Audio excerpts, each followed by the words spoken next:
So if you recall, like almost a year ago now, I asked you guys to ask me some questions that you might have on my Ask FM and in the comment section of my YouTube channel as well. And I got quite a large response. I honestly should not have struggled saying that, but I got quite a large response, and so now I'm finally going to answer those questions for you.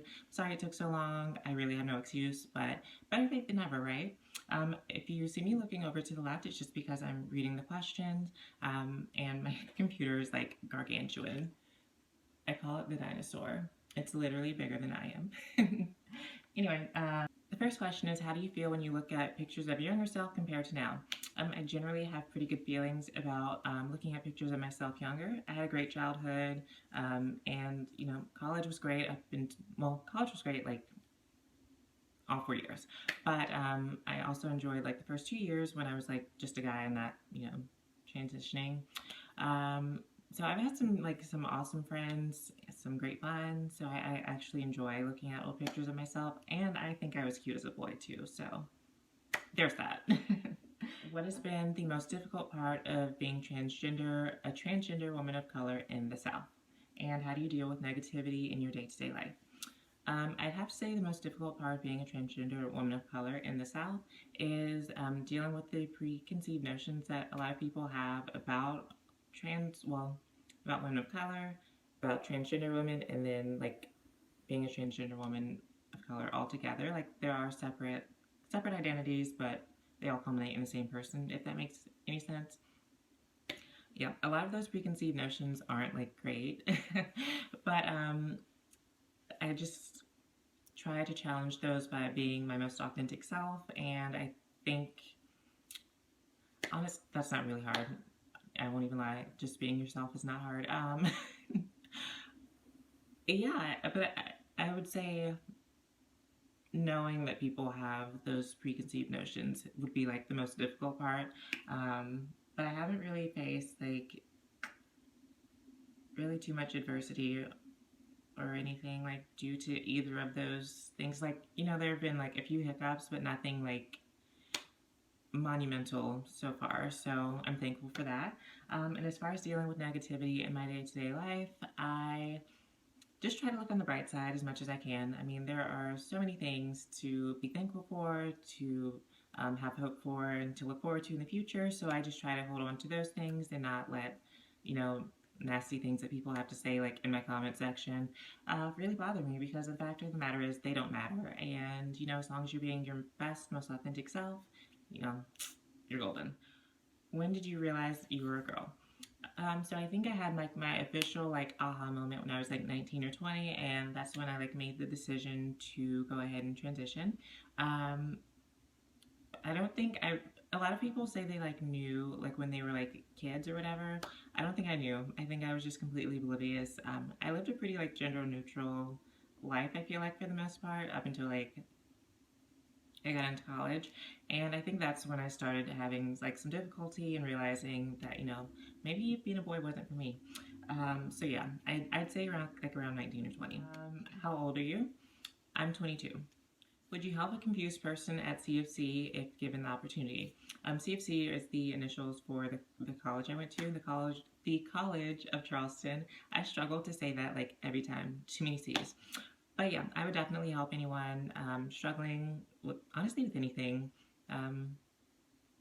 If they asked me to. I'm like not a professional, not a therapist, anything like that, but I'm happy to, listen if you feel like you need to be heard, or offer some advice based on my experiences and whatnot. So yeah, I mean, if you have questions, feel free to ask them of me. Yeah, if you have any questions, feel free to ask them. I'll be happy to answer them to the best of my ability. Like I said, I'm not a therapist, not a miracle worker. Like, I can't answer or solve your problems for you, but I'm more than happy to help you, work through some things if need be. How did your parents take you wanting to transition? My parents were very, very supportive of me wanting to transition. Anything that I might have needed, they were totally there for. I think my mom, she actually was like, yeah, I kind of saw it coming. So, I mean, they were really great about it. I could not have asked to have better parents. They are wonderful. I love you guys. But yeah, how was it transitioning and being in college? transitioning and being in college is honestly, it's kind of difficult, I will say, but I would also say that I don't think that I could have picked a better time to transition. Um, I don't know, for me personally, it kind of worked out like really well. Um, and I would definitely like suggest, you know, if you're thinking about transitioning and you're in college, don't shy away from it. I would say do it. You know, when you're in college, you're kind of growing as a person in general, and the people around you are as well. And often, I think they're pretty. A college environment is usually pretty accepting, and you know there's lots of resources. Like I'm pretty sure CFC has like counseling services. There's a Gay Straight Alliance. And like I had advisors that were like really awesome and supportive as well. So,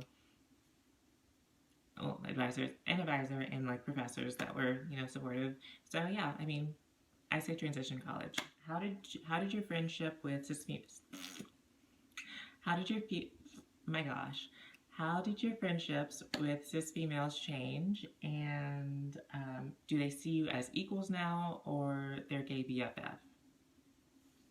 In parentheses, the person put for pet, like, you know, I think that makes sense. So yeah, my friendships didn't really change very much at all with my girlfriends. They also have been very supportive. My roommates like gave me some of their old clothes. So yeah, my friendships have been pretty solid, I would have to say. I think it's been a little bit more difficult making new girlfriends than like maintaining relationships with the girlfriends that I had before. I feel like there's like a little bit more competition with like girls now, especially when they don't know that I'm trans, and it's a little odd. I don't really know like what to do with that because you know I'm like literally just trying to live my life, but yeah, nothing's changed, and I don't think I've ever been like viewed as anyone's like gay BFF pet thing or anything crazy like that. So hope that answers your question. Do you pass at school or in public? For the most part, yeah, I do pass at school and in public. I don't think anyone that I was like in class with that didn't know I was trans from me like telling them or knowing about me. I don't think they knew, and my professors I'm pretty sure didn't know. If they did, they didn't show it. So